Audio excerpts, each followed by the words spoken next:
ওয়ালাইকুম এভরিওয়ান, আজকে আমরা এই ম্যাথের সমাধান দেখব। আমাদের এই চ্যানেলে আপনাদের জন্য বিভিন্ন চাকরির পরীক্ষার বিভিন্ন ম্যাথের সমাধানের ভিডিও চলছে। কাইন্ডলি আমাদের চ্যানেলটিকে সাবস্ক্রাইব করে দিবেন। তো চলুন আমরা আজকে আমাদের সমাধানে নেমে পড়ি। এখানে লেখা আছে যে একটি আয়তাকারের ভূমি হচ্ছে 12 সেন্টিমিটার আর উচ্চতা হচ্ছে 5 সেন্টিমিটার, তাহলে এর ক্ষেত্রফল কত? তো আমাদের যে ক্ষেত্রফলের সূত্র সেটা হচ্ছে কি, সেটা হচ্ছে ভূমি গুণ উচ্চতা। ঠিক আছে, সো ভূমি গুণ উচ্চতা আমাদের ক্ষেত্রফলের সূত্র।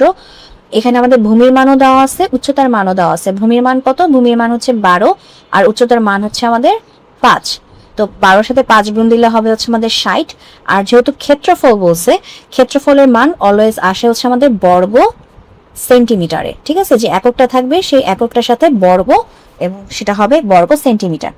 তো এটাই হচ্ছে আমাদের আজকের প্রশ্নের সমাধান। তো যদি ভিডিওটি ভালো লাগে অবশ্যই ভিডিওতে লাইক দিবেন, চ্যানেলটিকে সাবস্ক্রাইব করবেন।